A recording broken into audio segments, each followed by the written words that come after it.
a giant pastry in Bordeaux, sriracha donuts, and a different kind of macaroon. This week, it's all about sweets and desserts. Traveling the world to bring you delicious dishes, tasty beverages, and interesting experiences. This is the Destination Eat Drink Podcast on the Radio Misfits Podcast Network. I'm Brent Peterson. Welcome to Destination Eat Drink, the travel podcast for foodies. You found the place where food and travel meet at destinationeatdrink.com, on the Destination Eat Drink YouTube channel, and here on the Destination Eat Drink podcast. And with the holidays upon us and everyone sharing treats, I thought we'd revisit a few of my favorite conversations about sweets and desserts. We're sampling Stroopwafels in Holland, donuts in Asheville, pain au chocolat in France, and cannelle in Bordeaux. But first, if you like food and travel, check out destinationeatdrink.com. I just posted a story about where to get the best gelato in Milan, Italy. Read that at destinationeatdrink.com/blog. I also just posted a new video about living in Portugal and how much it costs each month. I made my home here for 2 years, so I thought you might be interested in that. See the video at destinationeatdrink.com by clicking on the video tab or by going to my YouTube channel at Destination Eat Drink 946. Okay, I'm starving for something sweet, so let's eat. Destination Eat Drink.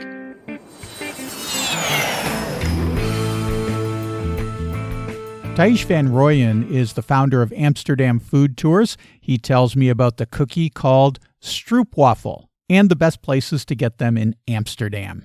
A friend of mine, when I lived in Austin, Texas, a strange place to get Stroopwafel, but she was from Rotterdam, and she started a little Stroopwafel company. And at the farmer's market, she would make fresh, hot Stroopwafels, and this is where I fell in love with them with a cup of coffee. I was a gelato maker, so I would put a scoop of gelato on top of the Stroopwafel. It was really nice. Beautiful. But anyway, talk to me about Stroopwafels a little bit. First of all, describe what they are, because I know what they are, but describe for our audience who might not know, what is a Stroopwafel?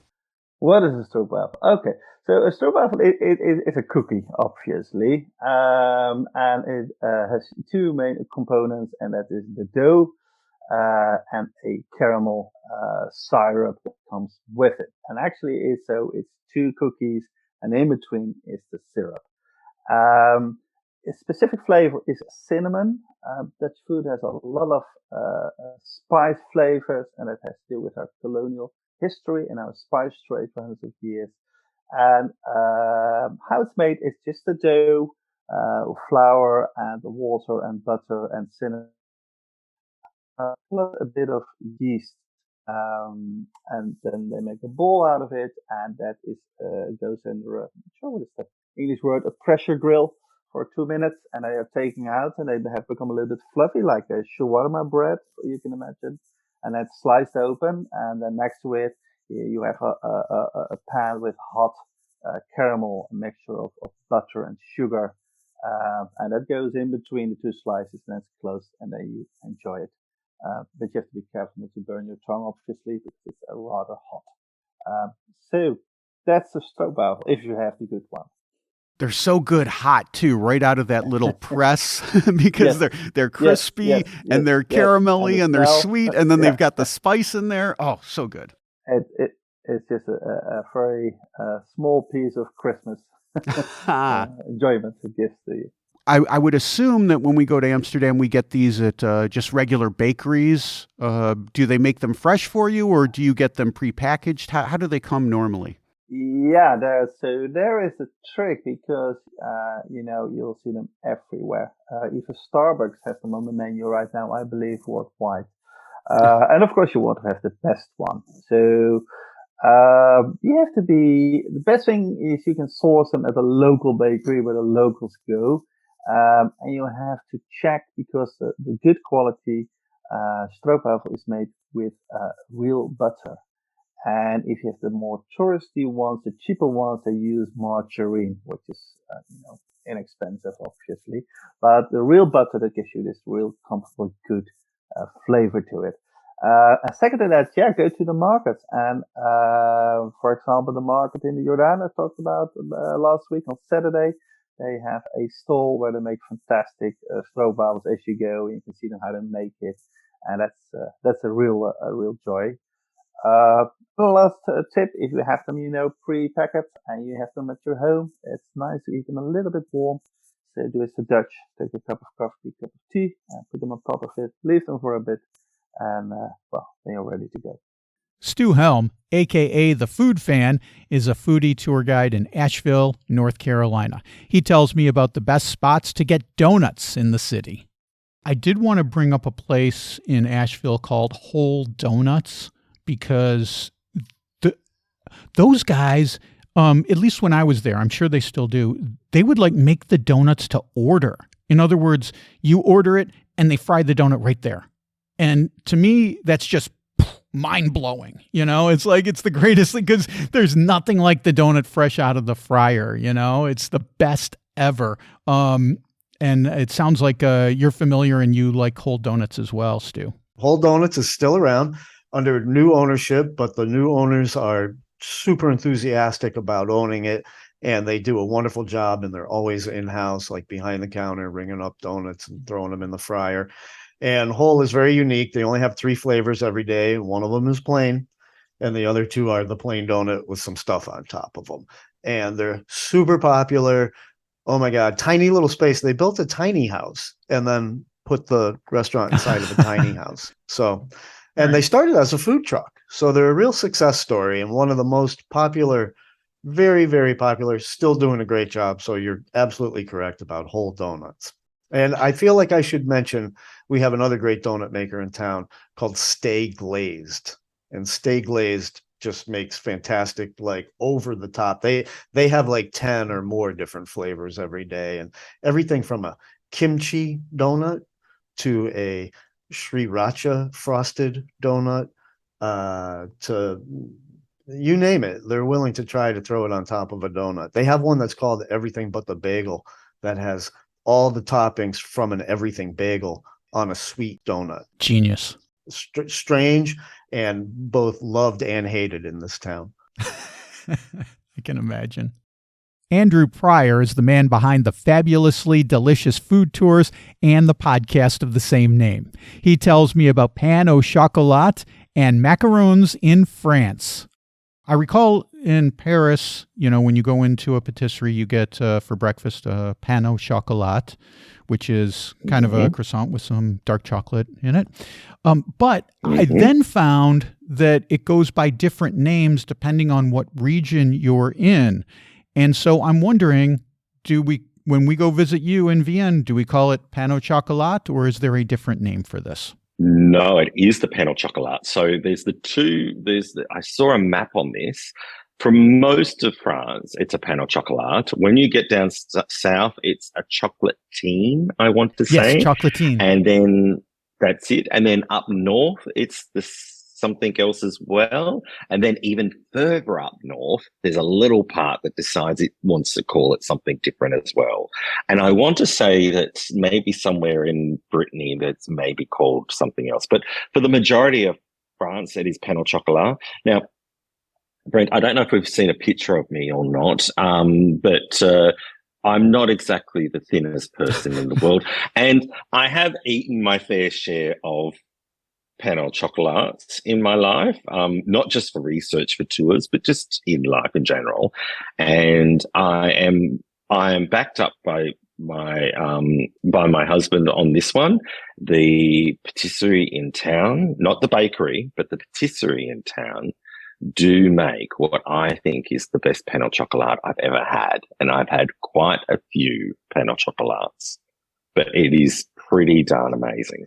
Andrew has done the research, so you can trust his his take on the pain au chocolat. In fact, it's so good, I would suggest just to come to Montmorillon just for the pain au chocolat. Don't worry about anything else. Don't come for me. Don't come for anything else in town. Just come for the pain au chocolat.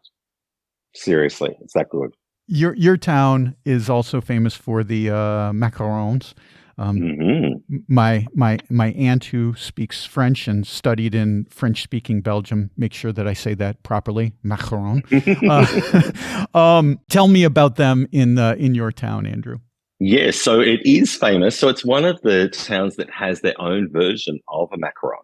So you will find, again, similar to the different names for a pain au chocolat, there are different versions of a macaron depending on where you are in France. So we all know a macaron as what is made famous from La Dorée, and that would be the almond meringue, 2 biscuits with a ganache or some sort of delicious cream in between those 2 biscuits. Oh, and my God. They are just amazing. A little tip, if you do come to France and you find a place that sells them, buy them just before you leave to go back home. And then when you get home, you take them over in the airport with you on board, not in your checked-in luggage. But when you get them home, freeze them. And then take them out and defrost them, and they will just be as perfect as they were when they came out of the shop. If you do that process, it's just a little tip there that was given to me by a pastry chef in Melbourne who was French. She used to do that all the time, and it works an absolute treat. But here in Montmorillon, we have the Montmorillon macaron, which is actually it's a little bit more like a macaroon. So do you know the difference? Now I've got a question for you, Brent. Do you know the difference between a macaron, a macaroon, and macron? No, I don't. Please educate me. So the macaron, I've got to say this right. The macaron is the lovely biscuit that I mentioned from La Dorée, the 2 almond egg whites, meringue biscuits with a lovely ganache in between. The macaroon is often made with coconut, or it can be often made with coconut and is sort of in a ball shape. And then of course macaron is a very famous, handsome French president.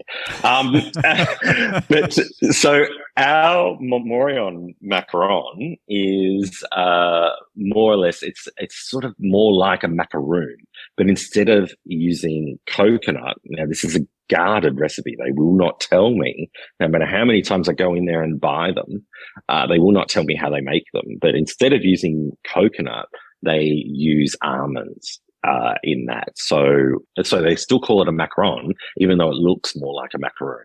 And then this is something that happens all over France. There's other regions that have macarons, macaroons.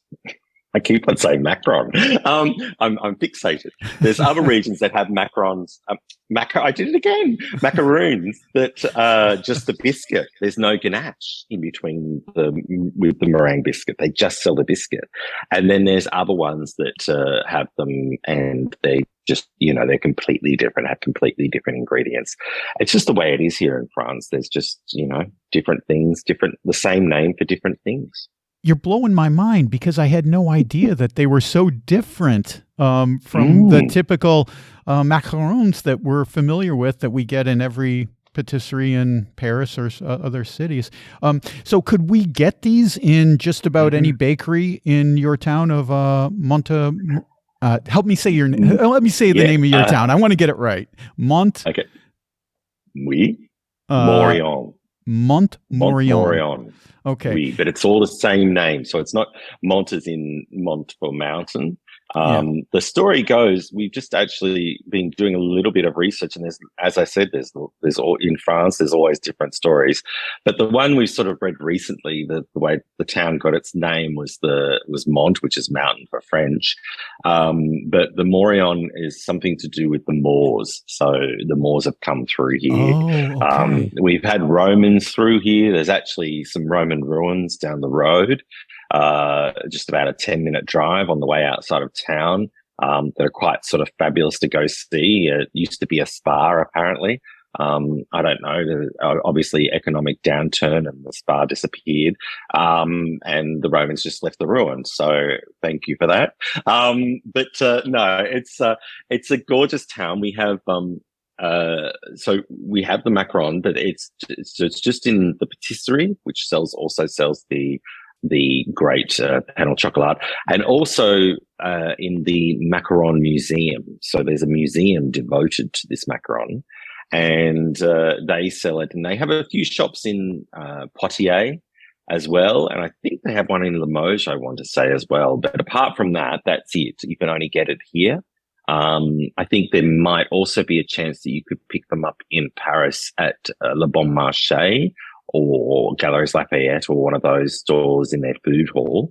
But usually you want to get it fresh and you want to get it straight from here. Darlie Newman is the award-winning creator and host of the TV show Travels with Darlie. She talks about some of the great pastries you can try when you visit Bordeaux. I mean, it is massive, this Gâteau à la Broche. It is massive. I mean, I love those I actually really like those big, funny food items now. And at first I thought that's just for, your pictures or social media, but there's usually a backstory to them. And sometimes they're things that people have been making for quite some time. And it's, if you ask about them and hear the history, you'll appreciate them even more. And so I do find it fascinating and think it's a fun thing to explore. I want to talk about another pastry because one of my all-time favorite pastries in France is the cannelé, and that's from Bordeaux. And you enjoyed some cannelé. Describe what exactly a cannelé is for folks who aren't familiar with it. Well, it's a pretty simple. I actually watched a chef create a cannelé. There aren't that many ingredients. It's a pretty simple process, but it is made with a number of egg yolks, and they also put in rum, and it came out of the wine industry. They were using this to like get out the sediment in the wine and doing it with the egg whites. So they had these yolks left over, and they decided, this is the legend that I heard. I mean, I have to, I'd have to like, you hear these like food legend stories. Right. I'm sitting under this gate that's dating back to the Middle Ages in the middle of Bordeaux. There's a couple of the old city gates that are still left, just a few. And there is a place where you can get cannelés right beside one of these cool looking gates. And this local guide, Aurélie Chopy, who does food tours of Bordeaux, was guiding me around and telling me this story of the cannelé. And I'm trying these different cannelés because the place that we went had different flavors, and basically the outside gets caramelized, and it's in a specific cylindrical type shape. It almost looks like a small bundt cake to me, if you know what those are. And the outside gets caramelized, so it's crispy, and the inside is often like a little bit, I wouldn't say rubbery, but it's a different sort of a texture, but it's really tasty, and it's not so sweet. It's not the type of pastry that it's super sweet, and it's not, it's just, I feel like it's just the right amount, but there is rum in it, which you can usually taste if you're trying it. And When I watched the chef making it, I was like, when are we adding the rum? But this is it gets like the sweet crust on the outside, and it is this traditional pastry in Bordeaux. I like to try those local pastries when I'm trying. When I'm traveling.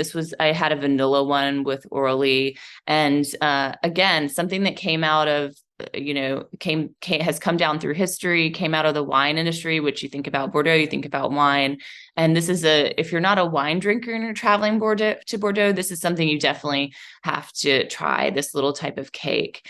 And it has a interesting history, and it's just and you'll see them all over Bordeaux. I mean, if you're traveling around and you start to look, you'll see them in a lot of the pastry shops, and there are specific cannelé shops there as well.